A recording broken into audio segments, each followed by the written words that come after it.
Mbese muraho Amjambo. Reka dushime Imana yateranije iteraniro. Hebu tumshukuru Mungu ambaye ameuitisha mkutano huu. Izina ryayo rihabwe icyubahiro. Jina lake lipewe sifa. Mbere yuko dusenga, Kabla hatujaomba, tugiye guhagarara. tutaweza kusimama, Ntabwo turaririmba. hatutaimba. Abo urkumva naniwe nahagarare amasegonda 30. Yule ambaye anasikia kweli amechoka ataweza kusimama angalau sekunde 30. Nibaza ko kandi ari kurangira. Ninafikiri kwamba hata hizo sekunde zinaelekea mwisho. Mugihagaze kubo tugiye kwigana.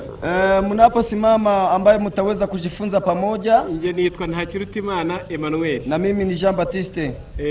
Ndi umuturanyi mu gihugu cy'u Rwanda. Yeye ni mwenyeji wa Rwanda na mimi ni mwenyeji wa hapa Kongo, Centre ya Rubaya. Mwicare dupfukame dusenge. Alafu kaeni tupige magoti kwa kuomba. Dusenge. Urakoze muremyi wacu. Asante Muumba wetu. Tugushimiye neza yawe nyinshi. Tunakushukuru kwa wema wako mwingi, umekuwa pamoja nasi. Yatubanye duikirere cyiza n'umutekano habwe icyubahiro. Umekuwa pamoja nasi na kutupa anga nzuri na usalama, jina lako lipewe sifa. Tumaze kwiga ijambo ryawe. Tumejifunza neno lako. Tumaze kubona ikimenyetso cy'abayoboye n'umwuka wawe. Tumeona ishara ya walioongozwa na roho wako. Waraduhuje amoko n'ibihugu bitandukanye. Umetukusanya na nchi tofauti na makabila. Izina ryawe nirihimbaza. Jina lako litukuzwe. Tubabarira ibyaha byacu. Tusamehe dhambi zetu. Abana bawe turi ku uyu musozi. Wana wako tulio kwenye mlima huu. Imitima yacu ikaba yarabaye akahebwe. Mioyo yetu imetanga mbali na wewe. Mwuka wera nadusange. Roho Mtakatifu atuendeye. Ibyo ushaka kutubwira tubyumve. Yale unayotaka tuyasikie na tuyatii. Bisabye mu izina rya Yesu. Tunaomba katika jina la Yesu, amen. Amen. Tugiye kuganirira hamwe. Tutaweza kuongea pamoja. Insanganyamatsiko iri kutubwira ngo mada yetu inasema hivi: emerera Yesu aremerwe muri weho. Mruhusu Kristo aumbike ndani yako. Niryo jambo tugiye kuganira. Hilo ndilo neno tutaweza kuongea. Emerera Yesu aremerwe muri weho. Mkubali au mruhusu Yesu aumbike ndani yako. Kubasomyi ba Biblia, katika wasomi wa Biblia, iyo ni imvugo ya Biblia. Hiyo ni kauli ya Biblia. Icyo ni icyifuzo cy'abantu bose bakoreye Imana. Hilo ni pendekezo la watu wote waliomtumikia Mungu. Baba babishoboye, ikiwa ni wale waliofaulu, baba n'abatarabishoboye, hata na wale walioshindwa, ariko bose bashakaga ko Yesu aremerwa muri bo. Lakini wote walitaka Kristo aumbike ndani mwao. Umurongo nsoma, fungu ambalo tutalisoma na Abagalatia igice cya 4, ni Wagalatia sura yake ni 4. Iki ni icyifuzo cya Paulo. Ni kwamba ndilo pendekezo au ombi la Paulo. Umurongo wa 19. Katika mstari wake ule wa 19. Uyu murongo turaganira. Ili ndilo fungo tutaweza kuongea. Bana banje bato. Anasema wanangu wadogo. Abo nongera kuramukwa. Ambayo naongea kuumbika tena. Kugezaho Kristo azaremerwa muri mwe. Mpaka Kristo atakapoumbika ndani yenu. Paulo yarabwiye barabizera. Hawa ambao Paulo aliwaambia walikuwa ni wafuasi au waumini. Murazi mu buzima busanzwe. Mnajua kwamba katika maisha ya kawaida, iyo umubyeyi abyaye, wakati mwanamke anapozaa, icyo gikorwa kiba kirangiye. Ni kwamba tendo hilo limepita mara moja. Nta kundi wabikora. Hakuna jambo lingine la kufanya. Ngo mwana wavutse, ili yule mtoto aliyezaliwa yongera asubire mu nda, alafu arudi tumboni, bongere bamutwite, alafu wamchukue kama ujauzito, bongere bazamubyara, alafu kazaliwe tena. Ntabwo byashoboka. Hilo haliwezekane kama. Bamubyaye nabi, kama amezaliwa vibaya, kama amezaliwa akiwa mubaya, nta kundi wabitunganya ngo bivugurure. Ni kwamba hakuna jambo lingine ambalo unaweza kulifanya kwa kulirekebisha. Muri ibyo biba byarangiye. Katika mwili jambo hilo linakwisha. Ariko mu by'umwuka, lakini katika mambo ya kiroho, baba bavutse bigapfuba, ikiwa kuna wale waliozaliwa halafu ikawa imekosea, nabayobye mu madini y'ibinyoma, ni wale waliopotea katika imani tofauti ya dini, mu upagani, ni walio katika upagani, nabakiriye ukuri ntibahinduka, ni wale waliopokea ukweli wala hawakubadilika. Hari ibyiringiro, yapo matumaini ko bakongera kwemerera Yesu, kwamba wanaweza wakamruhusu Kristo akaremerwa muri bo, anaumbika ndani yao. Paulo yavuze ngo, Paulo amesema ngo bana banje bato, anasema kwamba vitoto vyangu vidogo, abo nongera kuramukwa, ambao ninawaamkia tena, ababwirijwe, ambayo walihubiriwa, bashobora kugwa, wanaweza wakaanguka, bashobora kugira intege nke, wanaweza kuwa wadhaifu. ubakunda ubahangayikiye, Yule ambaye anashughulika kwa ajili yao akongera akabaramukwa, anachukua ujauzito utungo wao tena. nicyo cyifuza Imana idufitiye kuri uyu musozi. Ndilo pendekezo na ombi la Mungu kwa jioni Imana ishaka ko Yesu aremerwa muri twe. Mungu anataka Kristo aumbike ndani yetu, tukongera kuba abana bayo, ili tuweze kuwa wanawake. Ibise bivuze iki? Haya anasemaje? Mu buzima bwa gikristo, katika maisha ya Kristo, umuntu abarwaho imibereho y'uburyo bubiri. Ni kwamba mtu ana maisha ya namna mbili. Iyo tuvutse mu mubiri bino bisanzwe, tunapozaliwa katika mwili huu wa kawaida, abanditsi bavuze ko tuvuka dufite kamere y'ibyaha. Waandishi wamesema kwamba tunazaliwa tukiwa na asili ya dhambi. Kuburyo nta shuri umuntu yigira mu icyaha. Kwa sababu hakuna shule au darasa ambapo mtu anaweza akasomea dhambi. Bigisha gusambana birikora. Hakuna shule au darasa linalofundisha uzinzi, bali ni maumbile. Akana gatoya, katoto kachanga, ntabwo bakigisha ngo umuntu nagusaba ngo uzashyira inyuma, birikora. Hakuna darasa wanalomwambia kwamba hata ukiomba kitu alafu wewe upeleke mkono nyuma, hilo jambo linajipeleka. Ntabwo ukiruzarakare, nta shuri babyigamo. Ni kwamba ukikosewa na wewe kasirika, hakuna shule. Umwana mutoya w'amezi 4, mtoto mchanga wa miezi 4, utinda kumwonsa, unapokawia kumnyonyesha, akarira karakara, analia na kukasirika, atangira kugukubita imitwe ukibaza yigiye karate, unaanza kukupiga vichwa, unasahau huyu sasa amejifunzia wapi kupiga ngumi. Ibyo byanditse muri Zaburi.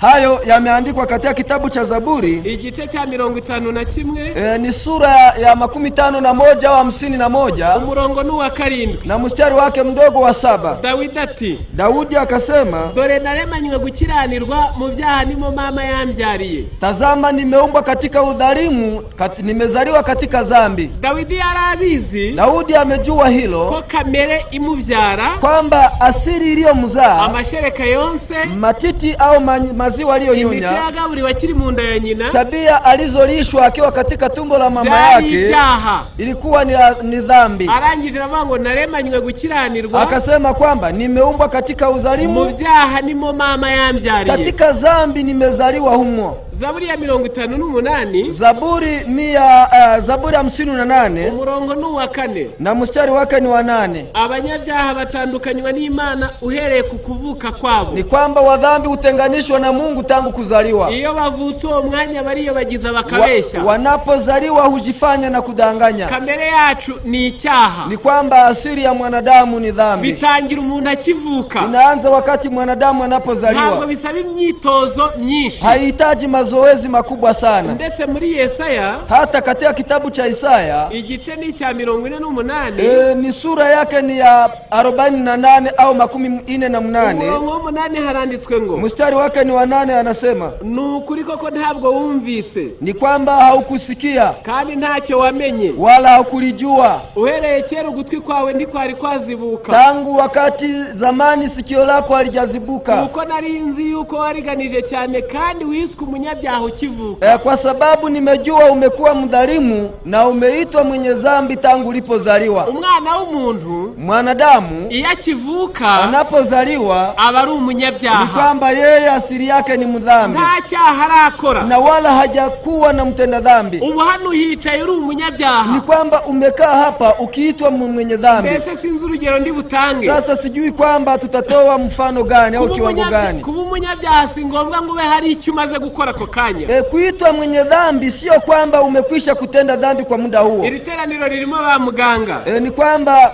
kundi hili lina madaktari au matabibu. Iri teraniro ririmo abubatsi abafundi. Kuna wale ambao ni maengineer, wajenzi wa nyumba. Iri teraniro ririmo ba mwarimu, ba teacher. Kuna walimu wa shule.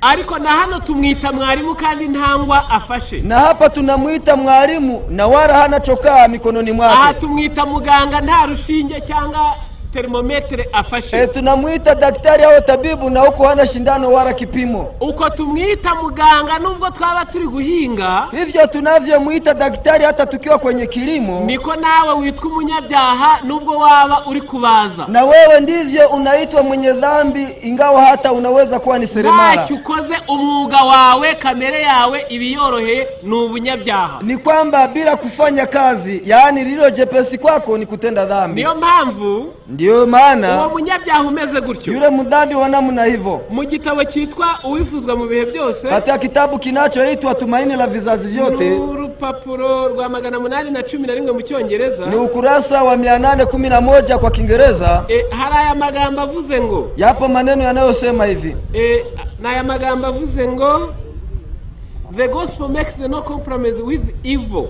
Ubutumwa bwiza ntabwo bujya bugirana umushyikirano n'icyaha cyangwa ikibi. Kwamba habari njema haina maridhiano na dhambi wala maovu. It cannot excuse sin. Ubutumwa bwiza ntabwo bwabererekera icyaha. Ni kwamba habari njema haiwezi kusitiri dhambi. Secret sin are to be confessed in secret to God. Ibyaha bikorerwa mu rwihisho biba bigomba kwaturwa kumana. Ni kwamba dhambi za siri lazima ziungamwe kwa Mungu. Ibyaha byo mu ruhame bikaturirwa mu ruhame. Dhambi za hadharani zinatakiwa kuungamwa hadharani kwa watu. Iyo umuntu akoze icyaha, wakati mtu anapofanya dhambi, abakojeje isoni Kristo. Ni kwamba amemwaibisha Kristo. Satani akabanesheje. Na shetani anayubuka mshindi. Imitima ijegajega ikahasitarira. Mioyo milio miregevu inajikwaa. Iyo yihanye anapotubu umwigishwa wa Kristo, mfuasi wa Kristo, abakuyeho urukoza soni yari yashyize kuri Kristo. Ni kwamba anaondoa aibu aliyoiweka juu ya Kristo peke yake. Nshaka ikintu kimwe. Nimesoma mengi nikitaka jambo moja. Iyo kamere y'icyaha, iyo asiri ya dhambi, Kristo ntabwo yakorana nayo. Ni kwamba Kristo hawezi kushirikiana kamwe na yenyewe. Kristo yakorera muri weho kandi ukimeze uko. Ni kwamba Kristo hawezi kutendeka ndani mwako wakati uko hivyo. Yashyizeho amahirwe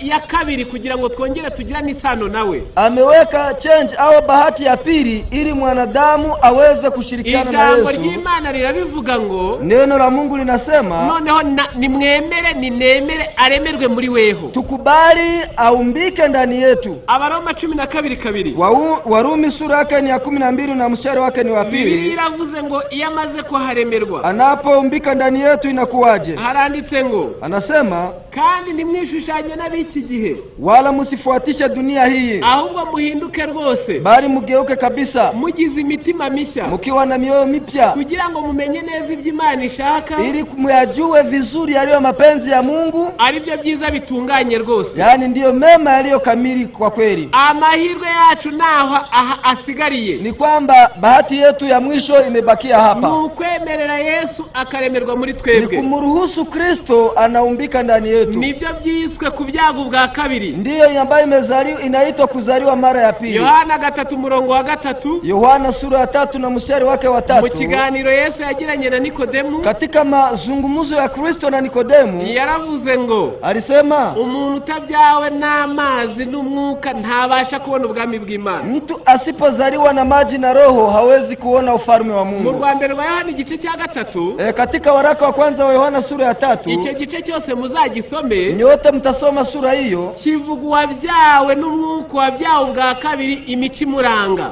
Inasema aliyezaliwa mara ya pili ana sifa gani? Ariko icy'ingenzi shaka kuvuga muri icyo gice, lakini lililo la muhimu nataka kuongea katika sura hiyo, ni uburenganzira ahavana bwo kwitwa umwana w'Imana. Ni haki anayoipata hapo ya kufanyika kuwa mwana wa Mungu. Ntabwo umwana w'Imana kuko wayobotse idini. Si wewe wala huyu mwana wa Mungu kwa sababu umekuwa mwongofu wa dini. Kama dini y'ibinyoma yuzuye mu isi, kwa sababu dini bandia zipo duniani. Abayayoboye bishakira amafaranga, na wanaoziongoza wanaotaka faida wamejaa duniani. Abajya mu madini bishakira icyubahiro buzuye mu isi. Wanaoingia katika madhehebu kwa faida ya heshima wamejaa duniani. Abinjiramo bagiye guhisha imico yabo mibi munsi ya kitero k'idini buzuye mu isi. Wale wanaoingia ndani ya dhehebu ya dini kwa sababu ya kujificha joho la tabia mbaya wanajaa duniani. Nizindi mpamvu zituma abantu bayoboka madini, pamoja na sababu nyingi zinazowafanya watu wafuate dini. N'amabandi n'abateka mutwe basigaye bitwaza iby'idini, pamoja na wakora na waongo wote wanajivika vazi la kondoo. Ikimana ishaka, kila ambacho Mungu anataka ni guhinduka ukabyaga ubwa kabiri, ni kugeuka na kuzaliwa mara ya pili. Nibwo idini ryaba rifite icyo rikumariye, ndipo dini yako itakuwa ya manufaa. Abasoma ibitabo by'igifaransa, soma vitabu vya Kifaransa, igitabo bita evangelize cyangwa sibwiriza butumwa, kitabu kinachoitwa kuhubiri ujumbe 263 263 au 263. Haranditswe ngo, wameandika hivi, nta na kimwe kigomba gusimbura kwihana no guhinduka. Hakuna jambo ambalo linapaswa kuja badala ya kuongoka na kutubu. Bose abakuze n'abato iyo batahindutse ntacyo baba barutanwa. Ni kwamba wakubwa kwa wadogo kama hawakubadilika hawana viwango vinavyozidiana. Umuntu ashobora kwimuka inyigisho akimukira mu yindi. Mtu anaweza kuhama mafundisho na kuhamia mafundisho mengine. Umuntu ashobora kuva mu Bugatolika akajya mu Buprotestanti. Mtu anaweza kutoka Katolika anaenda Protestant. Nuko handitse. Ndivyo inaandikwa. Ngo ibyo byose bikamuruhiriza ubusa atarasobanukirwa n'ijambo rivuze ngo nzabaho umutima mushya. Hayo yote ikawa ni kazi bure wakati wote hajaelewa neno linalosema nitawapa moyo mpya. Hepfo barandika ngo chini wanaandika kuba wayoboka idini y'ukuri kuwa mfuasi wa dini ya kweli. Ibyo ntibiguhaye icyizere cy'imico ihindutse. Ni kwamba hiyo haikupe kibali cha tabia zilizobadilika. Kuba izina ryawe ribarwa ku rutonde rw'abandi. Kuwa jina lako linaonekana katika orodha ya majina ya wengine. Ngo nubwo aho musengera baba inyigisho yabishingiye ku rufatiro rw'ukuri. Licha ya kwamba hapa unaposhiriki misingi yao ni ya ukweli. Iyo utahindutse byose abari imfabusa. Ni kwamba kama hujaongoka imani yako ni bure. Kubyago bwa kabiri ugahinduka. Kuzaliwa mara ya pili na kubadilika. Ngo nicyo cyonyine gihesha umuntu uburenganzira bwo kwitwa umwana w'Imana. Ndicho kibali ambacho kinamruhusu mtu kuitwa mwana wa Mungu. Iyaba ari ibyo abantu baharaniraga. Kama ndivyo wanadamu wangewania. Yarangiza akagira umutima uboneye. Alafu anakuwa na moyo safi. Matayo 5. Mathayo sura yake ni 5. Mu mahirwe atondetse ku murongo wa 8. Katika heri ambazo zimeorodheshwa katika fungu la 8. Hahirwa b'imitima iboneye. Heri wenye mioyo safi. Kuko ari bo bazabona Imana. Kwa maana ndio watakaomuona Mungu. Ntabwo bavuze ngo hahirwa baririmba. Hawajasema kwamba heri waimbaji. Ntabwo bavuze ngo hahirwa babwiriza. Hawajasema heri wahubiri. Ntabwo bavuze ngo hahirwa batanga. Hawajasema heri wakarimu. Ntabwo bavuze ngo hahirwa baterana. Hawajasema heri wanaokusanyika. Nabyo ni byiza. Na hayo ni mazuri sana. Na batanga na baririmba na baterana bafite imitima iboneye. Ni wale wanayotoa au wakarimu, wanayoimba, wanayohubiri na wanayokusanyika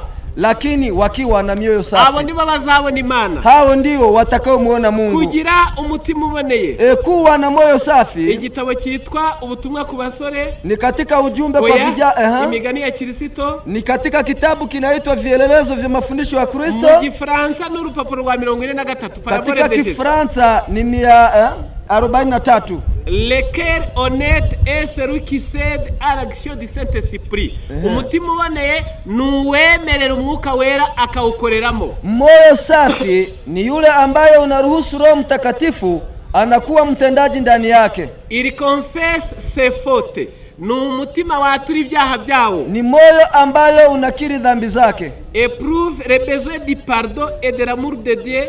Elle est a le sincère désir de connaître la vérité et de lui obéir.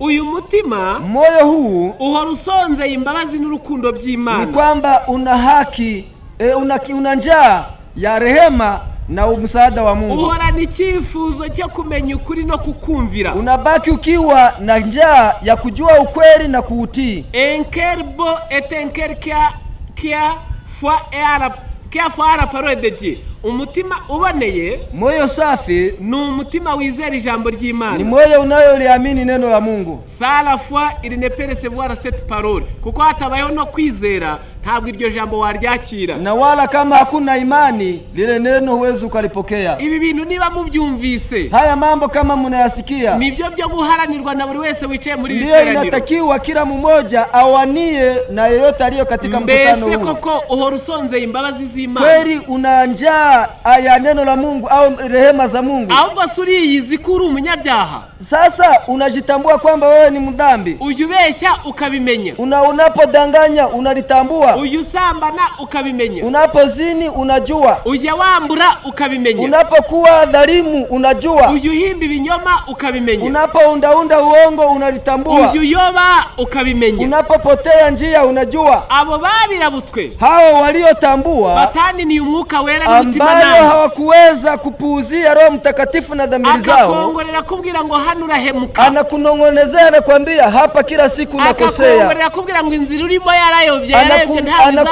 anakunongonezea, anakuambia njia uliyomo umepotea wala utavuka mpaka.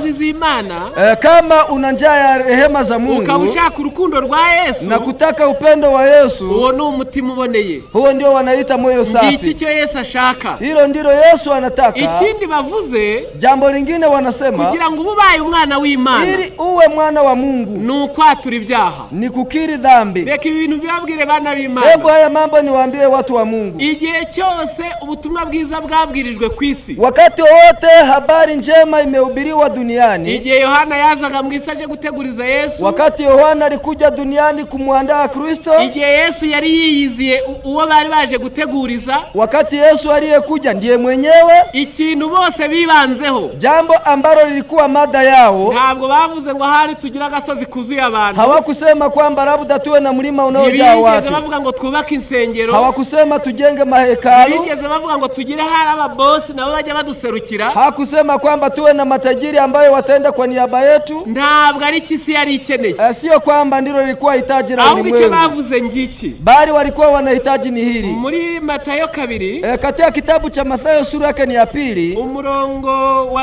wa mbere n'uwa 2, mstari wake ni wa 2, mstari wake ni wa 1. Ngaho reka duhere 3 umurongo wa 2. Ni Matayo 3 mstari wake ni wa 2. Icyo gihe Yohana Umubatiza araza yigishiza mu butayu bw'Iyudaya. Wakati ule Yohana akatokea akafundisha katika nyika la Yudaya akisema, mwihane kuko ubwami bwo mu ijuru buri hafi. Tubuni kwa maana ufalme wa mbinguni umekaribia. Kwisi hari ibibazo byinshi yakagombye kuba yaravuzeho. Duniani kulikuwa shida nyingi ambazo angezilenga. Hari leta y'Abaroma yari ikandamije ubwoko bwabo. Kulikuwa serikali ya Warumi iliyokuwa kandamizi kwa taifa.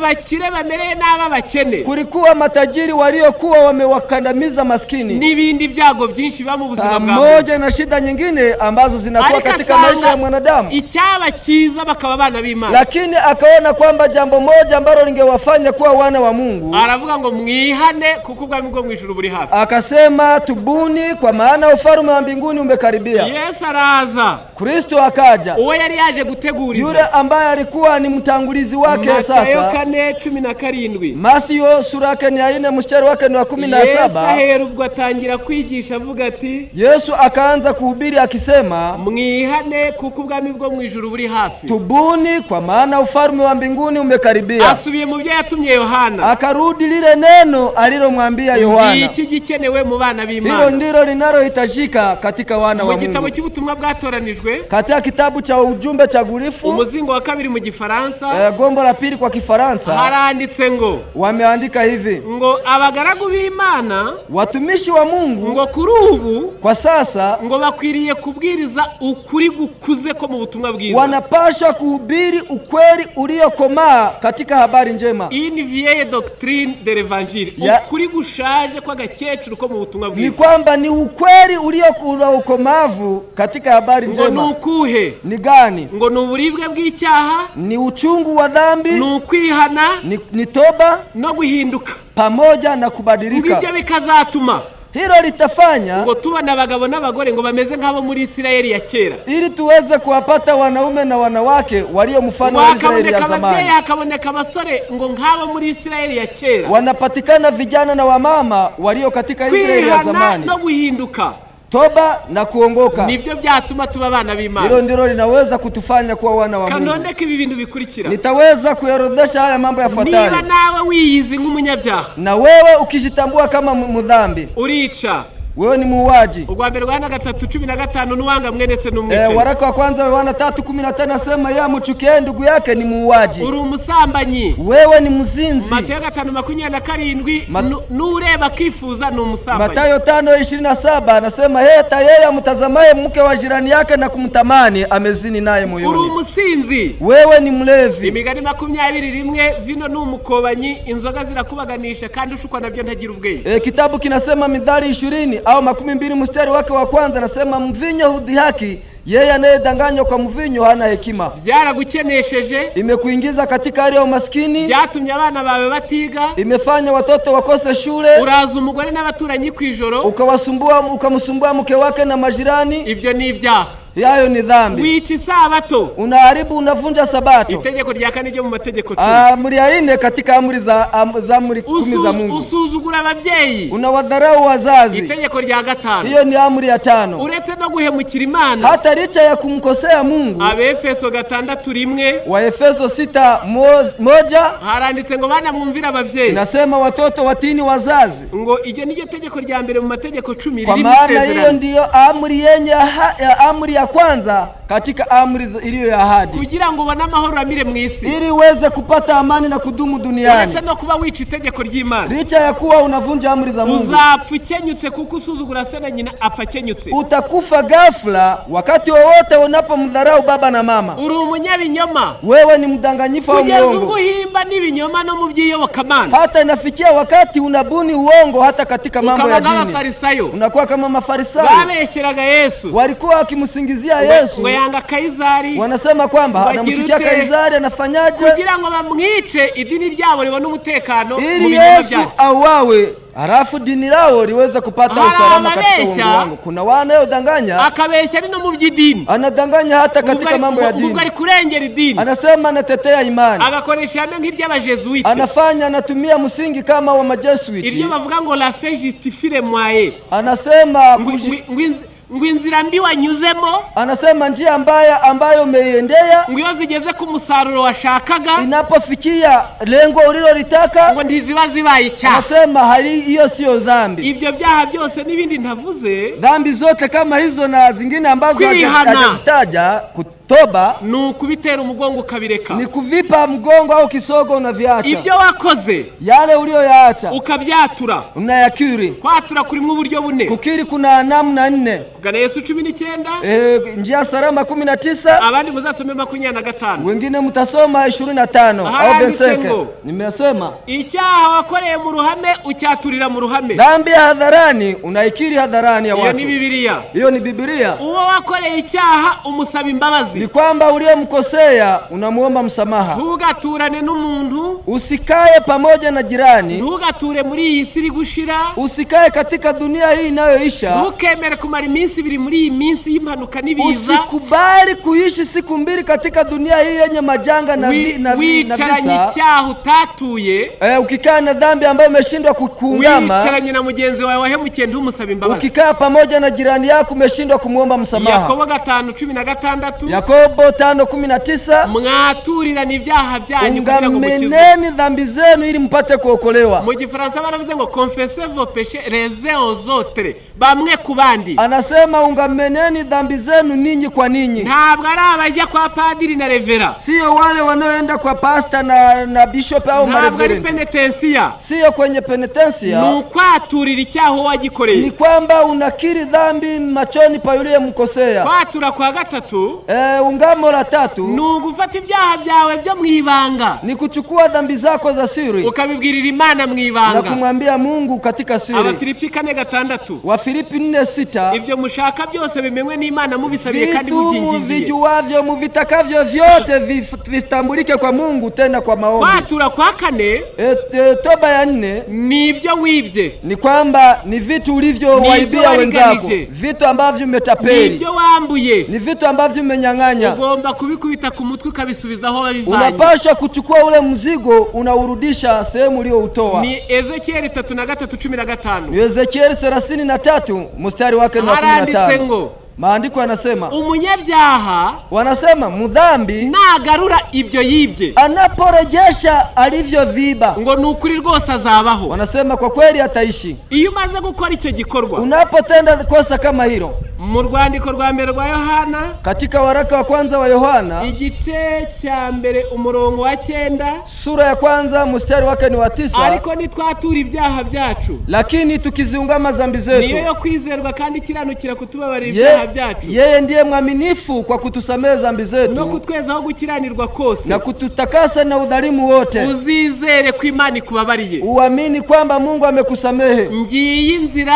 yo kuba umwana w'Imana. Hii ndiyo mojawapo ya njia ya kuwa mwana wa Mungu. Yesu akemera gatura muri wewe. Na Yesu anatawala au anamiliki ndani yako. Uko twamaze kubona ko, kwa sababu tumeona kwamba ikidashoboka, lisilowezekana, ntabwo yatura mu mutima ukibitsi cyaha. Ni kwamba hawezi kuwa katika moyo ambayo una dhambi. Yeremia 3:13. Yeremia 3:13. Icyo nshaka kimwe, ninalotaka ni moja tu, nuko wemera ibyaha. Ni kwamba ukubali dhambi zako. Ibyo bikakugira umwana w'Imana. Hilo linakufanya kuwa mwana wa Mungu. Ngaho mwemere Yesu aremerwe muri mwebwe. Hebu sasa mkubali Yesu aumbike ndani yenu. Muri insanganyamatsiko, katika mada yetu turafata nisuzuma. Tutakuwa na kitu ambacho kinaitwa uchunguzi. Turareba niba koko yararemewe muri twebwe. Tutaangalia kwamba ameumbika ndani yetu. Abakorinto ba 2, Wakorintho wa 2, igice cya 13 umurongo wa 5. Ni sura yake ni ya 13 na mstari wake ni wa 5. Isuzuma buri wese agomba kwikorera. Kuna uchunguzi ambayo kila mtu anapaswa kujifanyia mwenyewe. Mbese Yesu yaba yararemewe muri weho? Kweli Yesu ameumbika ndani mwako? Haranditse hati, maandiko yanasema,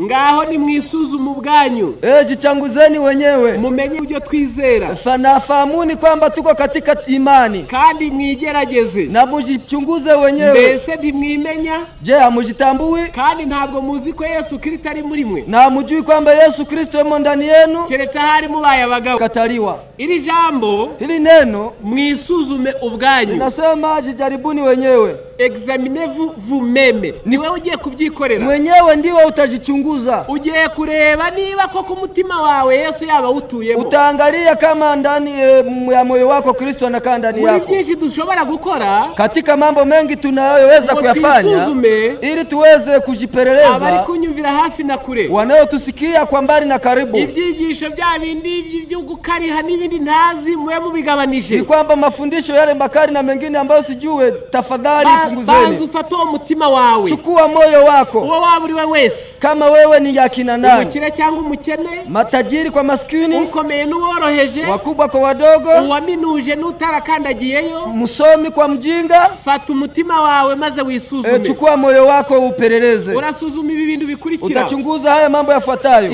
Usuzuma ivyo ugikora yuri wenyine. Chunguza yale unayoyafanya ukiwa sirini. Birakwereka uburyo ubanye n'Imana. Itakuonesha uhusiano wako na Mungu. Umugabane munini w'abantu, sehemu kubwa ya watu, baje bakunda gukiranuka bari imbere y'abantu. Huwa wanapenda kuwa wenye haki au waaminifu wakiwa mbele ya watu. Gukora ibyiza iyo biri burebwe. Wanapenda kutenda mema yatakapotazamwa na watu. Ariko ntabwo bagira kwa gukiranuka, lakini hawawi na uwe uaminifu kwatuma bakora neza nubwo baba bari bonyine, ambayo unaweza kuwaruhusu kufanya mema hata ikiwa wakiwa katika sehemu ya siri.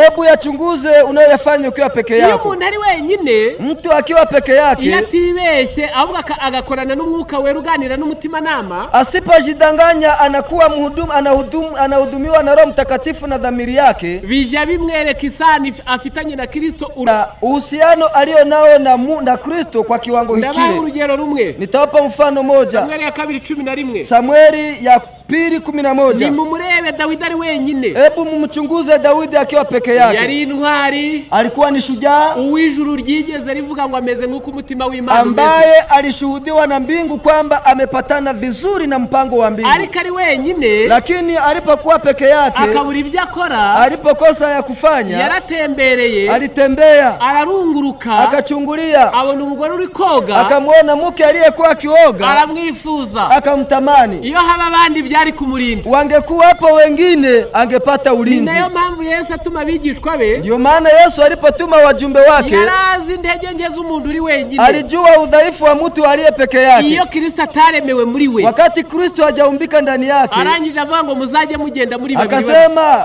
enendeni mkiwa wawili wawili. Dawidi yarandaga yagwa mu byaha, Dawidi aliaibika akaanguka katika dhambi. Ibyo ukora uri wenyine, chunguza matendo yako ya siri. Iyo baguhaye akazi ngo bakorere bataguhagaze hejuru, wanapokupa kazi ili uwatumikie wakati hakuna jicho la kukuangalia, ugatunganya nk'iyo bakuri hejuru, unaweza kuboresha kana kwamba umesimamiwa. Iyo bagushyize mu iduka, wanapokuweka katika duka, ubakorera nk'uri gukora muri, unawatendea kama unawatumikia kana kwamba unajitumikia. Iyo baguhaye moto ngutware, wanapokupa pikipiki uendeshe, uyitwara neza mu binogo uri gutwariye, unaendesha vizuri hata kwenye mashimo kana kwamba ni yako. Iyo uri mu gikoni utetse, unapokuwa jikoni kwenye upishi, aho ikiyiko mwuko ntibigwa hasi.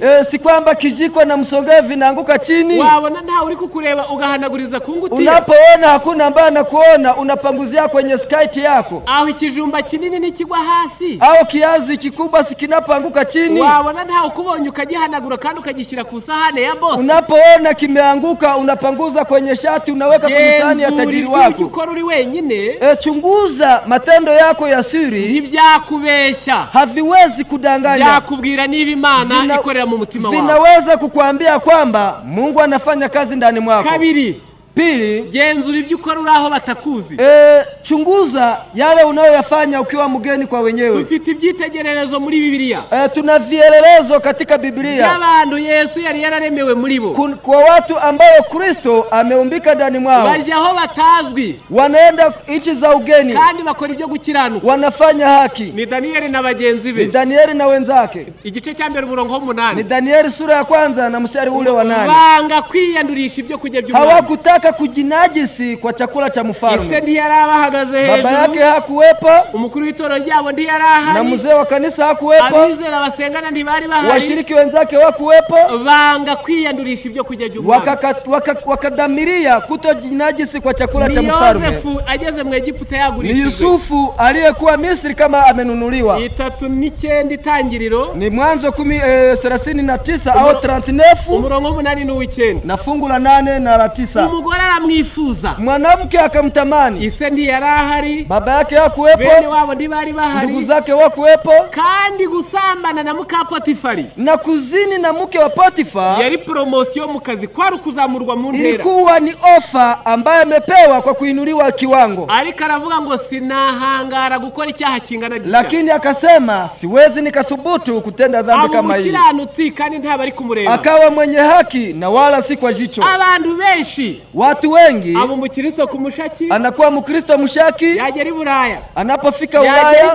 Goma. Wari ingumi yambara neza. Aliyekuwa ni binti anayevaa vizuri. Ugasanga yambaye ipantaro. Unakuta naye amevaa suruali. Nanjye ngo ipantaro twadusogisi. Anavaa tula socks ambazo tunamubana. Umugabo wifata neza. Aliyekuwa mwanaume muungwana. Ugasanga yicaranye n'abandi mu kabari. Unamkuta naye ameenda kwenye bar mahali wanakunywa pombe. Kubera ko ntabari kumureba. Akiwa na usalama kwa sababu hakuna jicho linalomtazama. Genzura ibyo ukora uraho batakuzi. Chunguza unayoyafanya wakati uko kwa wenyewe. Ya tatu. Genzura ukumera uhemukiwe. Chunguza hali unavyojichukulia wakati umekosewa. Watu wengi bitewe nuko Kristo ataremewe muri bo. Kwa sababu Kristo hajaumbiwa ndani mwao. Kamere barayiryamishije. Ni kwamba wametuliza tabia yao. Asili yao. Barayisegura. Wakaiwekewa mto. Barayisasira. Na kuitandikia. Baranayorosa. Na kuweza kuifunika. Kuburyo umwoneshereza. Wakati mbuzi wako wamekula mazao yake. Akaboroga nkaho ihene ariwe zarumyeho. Analalamika kana kwamba ameumwa na mbuzi. Kuburyo umugore atinda guteka. Kwa sababu mwanamke anakawia kupika. Akarakara nk'uwibwe. Anakasirika kana kwamba ameibiwa. Kuburyo amubwira gatoya. Kwa sababu watu kimwambia kidogo. Akamubwira ngo umbyukirije kamere. Anasema umeniamushia nafsi nani tabia yangu. Anayeamusha tabia. Nuwasasiye kamere. Na aliyetandikia tabia. Nani mubaya? Ni yule aliyeyitandikia na kuiwekea shuka. Genzura kuyu mero hemukiwe. Chunguza namna unavyofanya wakati umekosewa. Yesu amutaremeye muri weho. Yesu anapoombiwa ndani mwako. Matayo 5:43. Mathayo sura ya 5:43. Mukunda abanzi banyu musabira ababarenganya. Wapendeni adui zenu, waombeeni wanaowaudhi. Muzaba abana ba data wo mwijuru. Ndipo mtakapokuwa wana wa baba yenu wa mbinguni. Ukategekera izuba rye kurasira ababi n'abeza. Kwa sababu yeye anawaamria waovu kwa wenye haki jua lake. Kandi mvura kayiha ababi n'abeza. Na mvua huwanyeshea wema kwa waovu. Kamere y'Imana. Hiyo ndio asili ya Mungu. Iri zuba muri kureba. Jua hili mnaloliona. Lirumbisha masaka. Ambalo linakausha mtama. Lirumbisha imyenda. Litakausha nguo. Natwe riratunejeje. Na sisi limetufurahisha. Ariko riribwumisha n'uburozi. Lakini hata hili jua litakausha na sumu. Imana ntabwo irobanura ku Mungu yeye hapendelei. Imvura yiguye. Wakati mvua inanyesha. Igwa mu birayi. Inanyeshea viazi mashamba.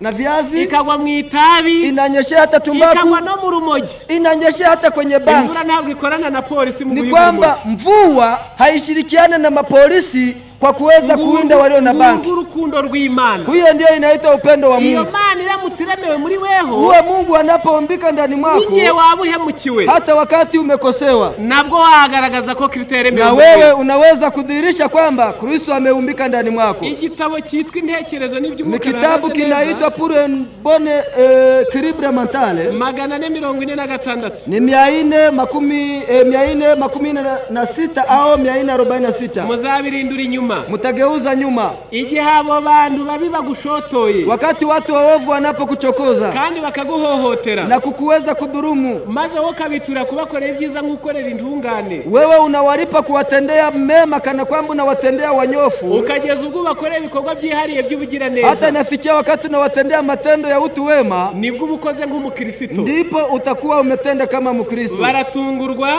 wanajiwa ghafla, bagakorwa n'isoni, wanaaibika, kandi bagasobanukirwa ibikorwa byabo n'ububi bwabo, wanaelewa matendo yao na maovu yao neza kuruta uko agaragaza uburakari bashinja ibyaha, vizuri sana zaidi ya vile unavyodhihirisha hasira na kuwashutumu dhambi. Abagushotora bagucokoza, wanayokuchokoza na kukuchokoza tu, ngo maze wewe ukabakorera ibikorwa by'ubugira neza bikwiye gukorerwa abakiranutsi, halafu wewe unawatendea matendo mema kana kwamba ni wenye haki unawatendea, ukabaha impano zidasanzwe zikwiye guhabwa intungane, na kuwapa karama za kawaida zisizo za kawaida ambazo zingeweza kupewa wenye haki, ngo nibwo ubukoze nk'umukristo, ndipo umetenda vizuri sana kama Mkristo. N'umuntu kwiba, ni mtu ambaye amekuibia, kononera, ni mtu ambaye anakuharibia, warangiza ngo ukamubwira ngo, halafu baadaye unamwambia, mugenzi wanje, ndugu yangu, iyi misitari 8 y'ibirayi, ni kwamba mistari 8 ya viazi, karako kundangiro ka mbere ndakaguhaye, kare ka mwisho kabisa ka mwanzo nimekugawia, abari kujukura ugaburira abana bawe, basi kwa sababu mmenizoea kuniibia labda ni njaa, chukueni hapa utakuna hapo watoto wako. Umbabarire ninge wari waratinze kukwibuka, na samani sana ni labda ni mimi nimechelewa kukukumbuka, ngutera ubujura, ni kwamba ngutera kuba umujura, mimi ambaye nilisahau kukupa chakula nilikufanya uwe mwizi, ngo nibwo ubukoze nk'umukristo. Wanasema hivyo ndivyo umefanya kana kwamba ni Mkristo. Ubivamo, mavuno ambayo yanatokana na hayo, ubikoreye aratungurwa, yule ambaye umemtendea anajiwa ghafla, bakamwara, anaaibika, ngo nibwo asobanukirwa n'ububi bwe, ndipo anaelewa uovu wake, ngo kuruta ko ari kumwicaza ukamukarihira ukamushinja ibyaje gukorera, kuliko ambapo ungemketisha na kumfokea na kumuonesha matendo yake. Ukitaka kujua kwamba Kristo ameumbika ndani mwako, uzabipimire ku buryo umera wahemukiwe, ujaribu wakati umekosewa. Mbese ntabwo urakara, uwi na hasira, ntabwo upanga kwihorera, unapanga kulipa kisasi, ntabwo murwara inzika. Kuna watu ambao wana kinyongo, yewe hari nabo ubwira n'amakosa yabo, kuna watu ambao unaambia hata makosa yao, nta kindi ukoze kibi, na wala huna neno wovu ambao umefanya, yeye anakuwa na ule ugonjwa wa chuki. Genzura uko umera uhemukiwe, chunguza unavyoishi unapokosewa, yakubwira urugero Yesu agezeho areberwa muri wewe, anaweza kukuonesha kiwango Kristo anapofikia ndani mwako. Igitabo cy'Abahamya bw'Itorero, kitabu kinachoitwa Shuhuda kwa Kanisa, ni umuzingo wa 4, ni gombo la 4, 656, 656 au 655. Abasoma Igifaransa, wanaosoma Kifaransa, ni umuzingo wa mbere, ni gombo la kwanza, ni urupapuro rwa 698, ni ukurasa wa 698 kwa Kifaransa. Haranditswe ngo, wamesema gukomeranya kuri no gutungana k'umuntu, kuwa mashuhuri na ukamilifu wa mwanadamu, the real greatness and nobility of the man is measured by the power of the feeling that he subdues. Gukomeranya kuri no gutungana k'umuntu, kuwa mkubwa na kukamilifu wa mtu wa mwanadamu, bipimirwa, hujaribiwa kubyifuzo yamaze gutegeka, katika mapendekezo ambayo amekwisha kuyatawala, not by the power of the feeling that subdue him. Ntabwo bipimirwa kubyamaze kumwitegekera, haiwezi kupimwa kwa yale ambayo amekwisha kumtawala. The strongest man is he who, while sensitive to abuse, umuntu ukomeye kuruta abandi bose ku isi, mtu aliye mkuu kuliko watu wote duniani, nuwageragejwe ibi bikabije, ni yule aliyejaribiwa vikali sana, yarangiza halafu baadaye agashobora gutegeka uburakari bwe, anaweza kutawala hasira yake, and forgive his enemies, agashobora no kubabarira abanzi be, na kuweza kuwasamehe maadui zake. Such men are true heroes. Be nabo nibo ntwari nyakuri. Watu kama hao ndio mashujaa halisi. Iri jambo ndarisubiramo. Neno hili nitalirudi tena. Umuntu ukomeye kuruta abandi bose kwisi. Mtu aliye mashuhuri kuliko watu wengine duniani. Ngo nuwahemukiwe ibi bikabije. Ni yule aliyekosewa vikali sana. Yarangiza ngo agashobora gutegeka uburakari bwe. Halafu anaweza kutawala hasira yake wala isiamke. Kuko ataburyamishije. Kwa sababu hajailalisha. Ngo yarangiza akababarira abanzi be. Halafu anawasamehe wa maadui zake. Ngo abakora batyo wanayofanya kama hivyo ndibo ntwari nyakuri. Ndio wanaitwa mashuhuri kwa kweli. Ngaho genzura ukumera iyo uhemukiwe. Hebu chunguza unavyofanya wakati umekosewa. Icyanyuma ya mwisho genzura ukumera inyungu zawe zibangamiwe. Chunguza unavyofanya wakati faida zako zimekandamizwa. Luka 8:15. Luka 8 sura ya 8 mstari wa 15. Izo mu butaka bwiza. Mbegu zilizoanguka kwenye ardhi nzuri. Na abakira ijambo ry'Imana. Ni wale wanaolipokea neno la Mungu. Bakaryakira neza n'umutima unyuzwe mwiza. Na kulipokea kwa moyo safi. Bakera imbuto kubwo kwihangana. Na kuzaa matunda kwa ajili ya subira au uvumilivu. Icyo ndavuga muri uyu murongo. Kitu ambacho tutasema kwa fungu hili. Bakaryakira neza. Wanalipokea vizuri. N'umutima unyuzwe mwiza. Na moyo safi mkunjufu. Impamvu avuze ngo umutima unyuzwe. Kwa sababu wanaosema moyo safi. Kwakira ubutumwa bwiza. Kupokea habari njema. Kumukurikira Kristo. Kumfuata Kristo. We yabigereranije n'umusaraba. Yeye alijifananisha kama msalaba. Niba umuntu ashaka kungurikira. Mtu akitaka kunifuata. Niyikwerere umusaraba we azangurikira. Ajikane na uchukue msalaba wake mwenyewe anifuate. Umusaraba rero si baba. Msalaba sio bawa. Ahubwo uraremereye. Bali ni mzito. Iyo wakiri ubutumwa bwiza. Unapopokea habari njema. Yesu ni umukiza. Yesu Kristo ni mwokozi. Azadukiza indwara. Atatuponya magonjwa. Azadukiza ibyaha. Atatuponya dhambi. Yesu aratunze. Yesu ni tajiri. Azatugaburira. Atatulisha. Azaduha akazi. Atatupa kazi. Azaduha abana. Atatupa watoto. Azaduha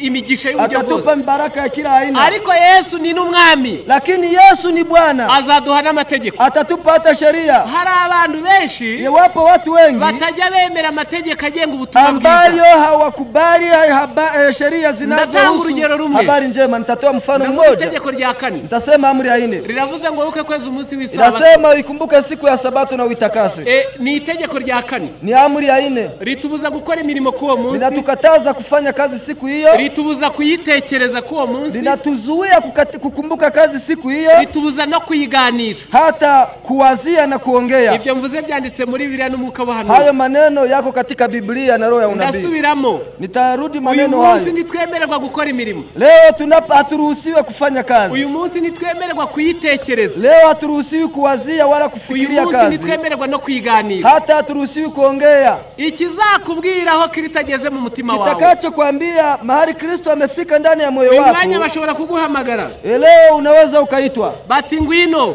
Unakwambia wewe njoo. Za $10,000 turi hano ngwino tuziguhe. Wanakwambia njoo, unajua mimi nimepata hiyo pesa yako, njoo nikupe leo. Zindi twaguza amabuye cyangwa ibirayi. Zile ambazo tumechukua viazi vyako au madini. Ngwino nziguhe mpagaze ikaruba. Njoo haraka mimi niko Karuba. Maze umutima wo gukunda inyungu. Halafu moyo wa kupenda faida. Ukaja hejuru yo gukunda kwera kwitegeko ry'Imana. Unavuka, unapita juu ya moyo wa kupenda amri ya Mungu. Ukareka isabato. Unaacha sabato.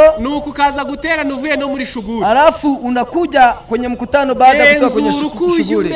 Inyungu zawe zabangamiwe. Chunguza vizuri wakati faida zako zimekandamizwa. Wewe ni mwanafunzi. Uri umukozi. Wewe ni mfanyakazi. Akazi ukora gashobora gupanga gukorwa ku isabato. Kazi unayoifanya huenda mipango ipelekwe siku ya sabato. Ibyakozwe mu 5. Matendo ya Mitume sura yake ni 5 na fungu la 29. Iyo Yesu yaremewe mu mutima wawe. Wakati Yesu ameumbika ndani ya moyo wako. Unasubiza ngo unajibu kumvira Imana kuruta abandi.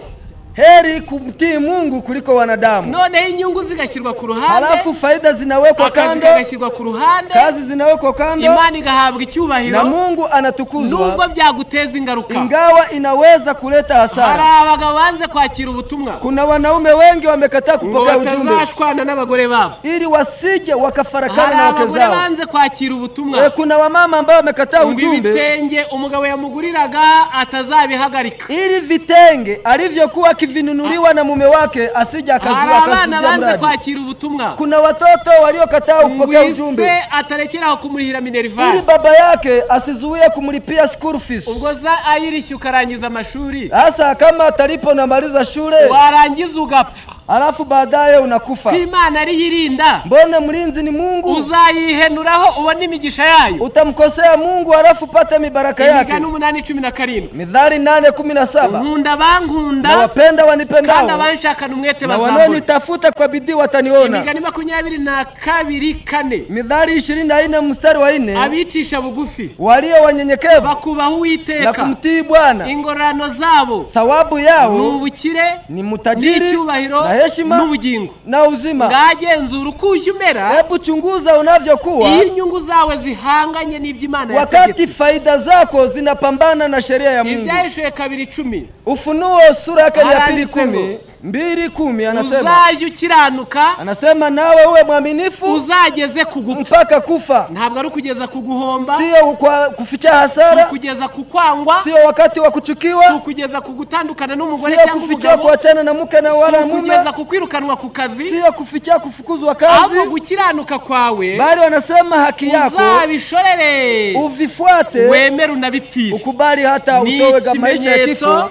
Ni ishara ya wale Kristo ameumbika ndani ya mioyo yao. Bana b'Imana, watu wa Mungu, benabo watu kama hao nibo isi ikeneye, ndio wanaohitajika duniani. Mu gitabo cyitwa Uburezi, katika kitabu kinachoitwa Elimu ya Kweli, urupapuro rwa 57 ni ukurasa wa 57 au 57, wanasema amakene akomeye kuruta yandi yose iyi si ifite. Aho ni Cyongereza. Dunia inahitaji mahitaji ya dunia yetu hii, ngo isi ikeneye abantu. Dunia inahitaji watu, ngo n'abantu batagurwa cyangwa ngo bagurishwe, ni watu ambayo hawanunuliwi wala kuuzwa, n'abantu b'abanyakuri n'inyangamugayo mu mutima, ni watu wa kweli tena waungwana katika mioyo yao, ngo n'abantu bavuga icyaha mu izina ryacyo, ni watu ambayo wanaoongea dhambi kwa jina lake, ngo n'abantu bahagarara mu nzira itunganye n'ubwo ijuru ryarindimuka, ni watu ambayo wanasimama katika njia iliyonyofu licha ya kuwa hata mbingu iwaangukie. Ijambo rimwe, katika neno moja, nabo Kristo yarembewe mu mitima yao, ni wale ambayo Kristo ameumbika ndani ya mioyo yao. Gusenga kuyoboka idini gusibye ntibihagije, kuomba na kuwa mfuasi wa dini hayo hayatoshi, kuba ku rutonde rw'abavuga iby'Imana gusibye ntibihagije, kuwa kwenye orodha ya wanaozungumza maneno ya Mungu hayatoshi, ahubwo kwemera Yesu akaba ari ugukoresha wewe ukabura, bali kumkubali Kristo anakutumia nafasi yako isionekane, nibyo bitanga uburenganzira bwo kuba umwana w'Imana. Ndicho kibali kumfanya mtu kuwa mwana wa Mungu. Ngaho noneho wabwirwa n'iki ko nibura biri kuza? Unaweza kujuaje kwamba mambo hayo yameanza? Yesu akaba ari kuremerwa mu mutima wawe, na Yesu akawa ameumbika ndani ya moyo wako. Icyambere, ya kwanza,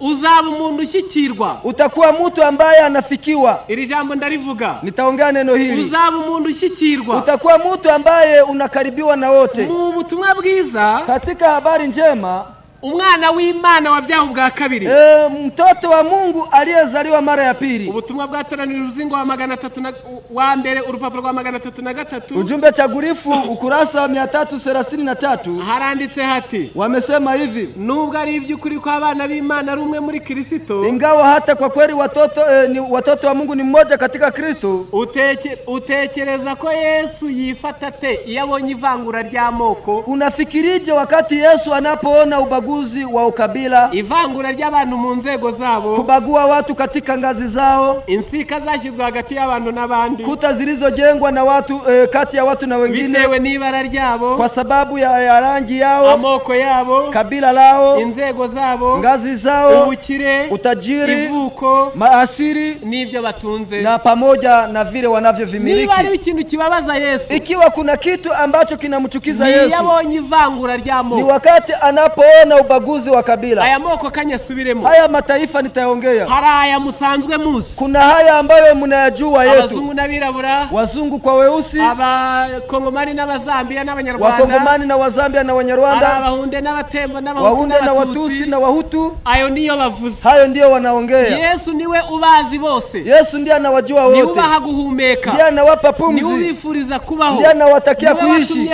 ndiye amewafanya wawepo. Iyo wanzu wo murabo, unapochukia mmoja wapo wa hao kandi ukamwanga wamuremye wamukunda na unamchukia wakati aliyemuumba na mpenda, hilo linamchukiza sana. Akaba ari ikimenyetso cy'uko Yesu ataremewe muri wewe. Inakuwa ishara tosha kwamba Kristo hajaumbika ndani yako. Le secret d'éternité réside dans l'égalité de croyants en Christ.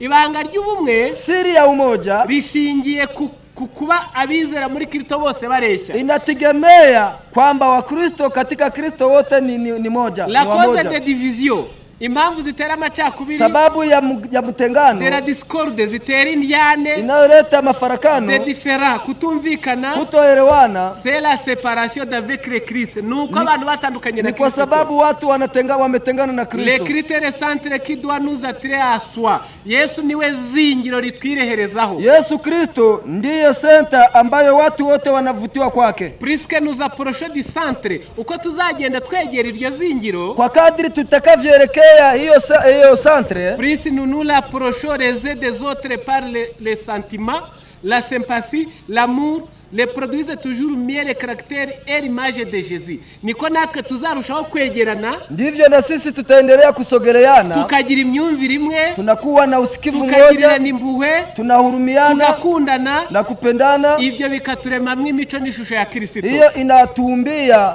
tabia na sura ya Kristo ndani mwetu. Dieu ne fait pas exception de personne. Imana ntabwo irobanura ku butoni. Ni kwamba Mungu hana upendeleo. Iri jambo ndarivuga mvuze ndi. Hili neno nitalisema kwa hivi. Utekereza ko Yesu abifatate. Unafikirije wakati Yesu anapochukua iyo abonye abantu bavangura amoko, anapoona watu wanabagua makabila, ni ikimenyetso cy'uko ataremewe muri bo, ni ishara kwamba Yesu hajaumbika ndani mwao, kandi ntabwo bijya bizeza na wala haimfurahishi. Hari n'abayoboka idini, kuna wanaofuata dini kuko abayoboye ubutumwa ari bene wabo, kwa sababu wale ambayo wanakuwa viongozi wa dini au waasisi wa dini ni ndugu zao na wa nchi yao, arabo mu gihugu cyabo, hao ni wa nchi yao. Ubwo butumwa bwakiriye nabi, ni kwamba umepokea vibaya ule ujumbe. Ubwo sumunsi Imana izatoranya abo wanga, wakati Mungu atawachagua unaowachukia, akabari bigira kayira kazakuyobora ngugere mu nzira ariyo Kristo, anawafanya njia itakayokuongoza ufike kwa Kristo. Uzabuhuye nakaga, utakuwa umekumbana na shida. Ngura moko ni ikimenyetso cyuko kubagua ukabila ni kwamba Yesu hajakuwa mwana w'Imana. Wakati utakuwa mwana wa Mungu, Kristo akaba yararemewe muri wewe, na Yesu akiumbiwa, bose baragushyikira, watu wote wanakukaribia, abantu baragushyikira, hao watu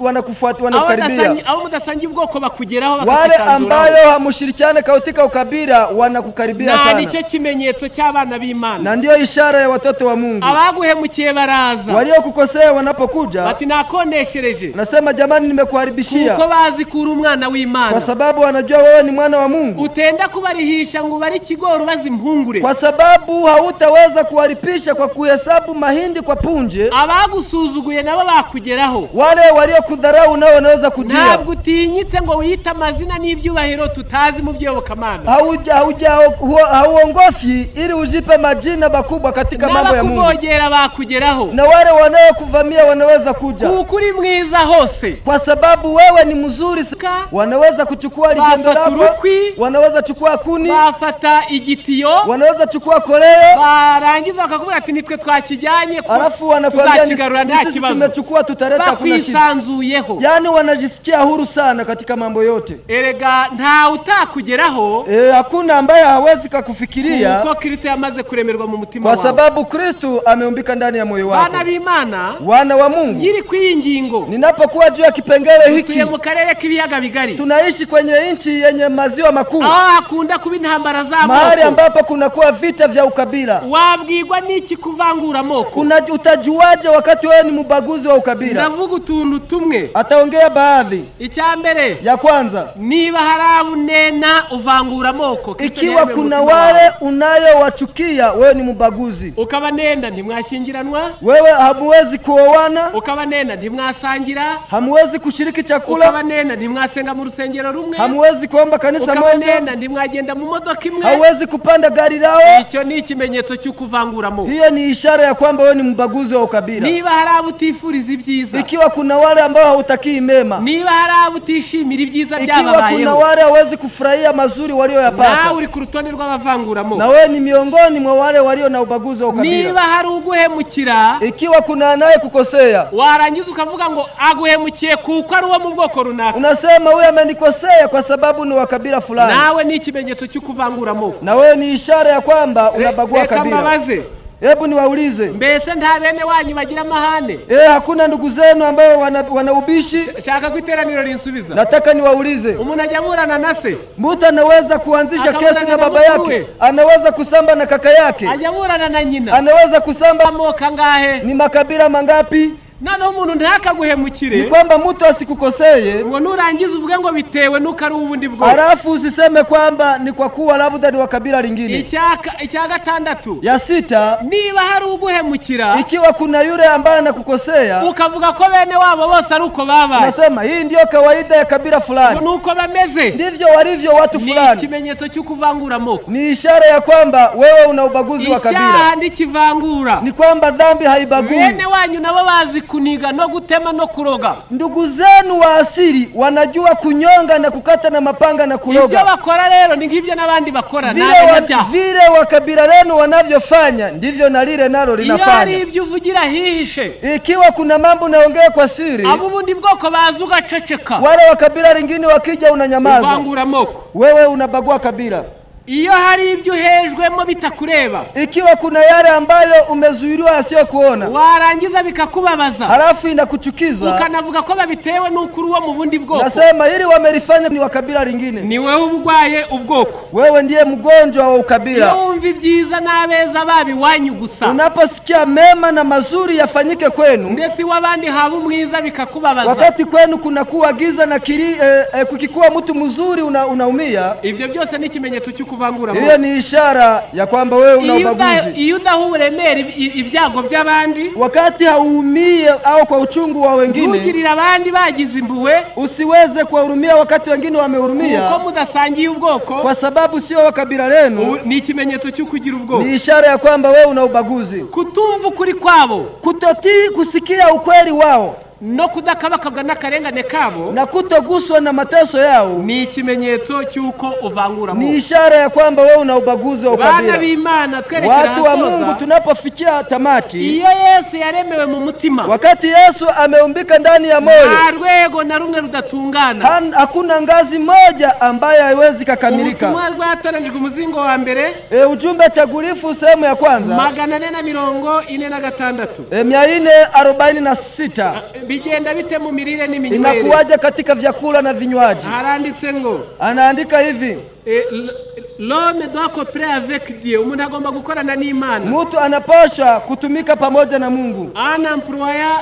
chacune de ses facultés suivant la capacité reçue de Dieu, agakoresha ubushobozi bwe bwose, anafanyia uongozi wote au uwezo wote aliopewa na Mungu. Il ne doit pas ignorer les principes qui règlent le manger et le boire et les diverses habitudes. Ntabwo agomba kwirengagiza amategeko agenga kurya no kunywa, hawezi akapuuzia kanuni zinazohusu kula na kunywa, ntabwo agomba kwirengagiza amategeko agenga n'akandi kamenyero gatandukanye, ni kwamba hawezi kupuuzia sheria inayoambatana na mazoea mengine. Wakati Kristo amemumbika ndani yako, ntabwo waba umusinzi, huwezi kuwa mlevi, wakwica temperance, huwezi kuharibu kiasi, waryagagura, huwezi kula ovyo ovyo, huwezi kutumia chakula baridi, huwezi kula chakula kinachoweza kuharibu mwili wako, niwahera mu gitondo unywa ngo rirenge, huwezi kuanzia asubuhi kinywa halafu mpaka jioni. Ngo Yesu agera mu muntu, bali Yesu anapofika ndani ya mwanadamu, kamenyero k'imirire n'iminywere akakayobora, pamoja na mazoea ya vyakula na vinywaji anatawala. Ntabwo waba umukobwa ngo wambare ipantaro, huwezi kuwa msichana halafu vae suruali, kwanyura ijipo, huwezi kurarua jipe vijipo yako,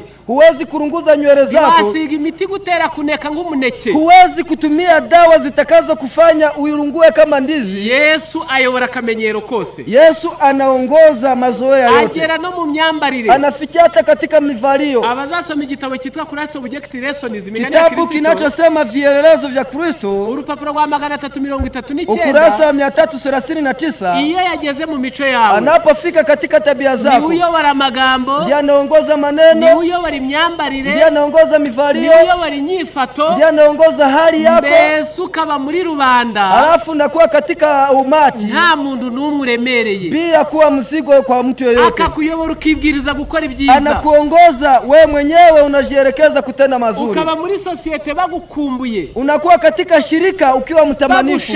Wanakutakia wanakutaka. Wakitamani wewe uishi humo. Ubaryoheye. Ukiwa radha kwao. Uko kuri benshi muri iki gihe. Kwa sababu wengi kwa siku hizi. Aho babaye barabarambiwe. Mahali wameishi wamekwisha kuwachoka. Apfuye harabaruhuka. Anapokufa kuna wale wanaweza wakapumzika. Harabagaba nibye yari yarabimyeho. Kuna wale ambao wanaweza kugawana mali zake wakati alikuwa amewanyima kwa Yesu yaremeye mu mutima wawe. Wakati Yesu ameumbika ndani ya moyo wako. Umwana w'Imana. Unageuka kuwa mwana wa Mungu. Tutagiye kurebana b'Imana. Pasipo kwenda mbali wana wa Mungu. Reka twese muri uyu mwanya tumurarike. Sote tumukaribishe. Biri mu biganza byacu kumwemerera. Iko katika mikono yetu kumruhusu. Yarangiza akaremerwa muri twebwe. Halafu anaumbika ndani yetu. Mu gitabo cy'ubutumwa bwatoranijwe. Katika kitabu cha ujumbe cha Gurifu. Umuzingo wa mbere. Sehemu ya kwanza. 317. Niho handitse ayo magambo. Ndipo pameandikwa hayo maneno. Yahindura imico yacu ikamunogera. Anaweza kubadilisha tabia zetu zinakuwa safi kwake. Nimpaka bikarangira. Kelele na mabishano vinaweza vikaisha. Buri wese agashishikazwa nuko yemerwa na bali kila mtu anawania kwamba anakubalika na mbingu. Ngaho uyu murongo muri Mateo twongere tuusome dusome. Tutasoma fungu la Mathayo ikiwa ndio mwisho. 5 umurongo w'8. 5 mstari wake ni wa 8. Ahirwa b'imitima iboneye. Heri wenye moyo safi. Kuko ari bo bazabona Imana. Kwa maana ndio watakayemwona Mungu. Ngaho nimwemere Yesu aremerwe muri twebwe twese. Tumruhusu Kristo aumbike ndani yetu. Tube kwisi turi umugisha. Tuwe duniani tukiwa baraka. Tureke kuba umutwaro. Tusiwe mzigo wa kulemea wenzetu. Imani biduhe mu izina rya Yesu. Mungu atuwezeshe katika jina la Yesu. Amena.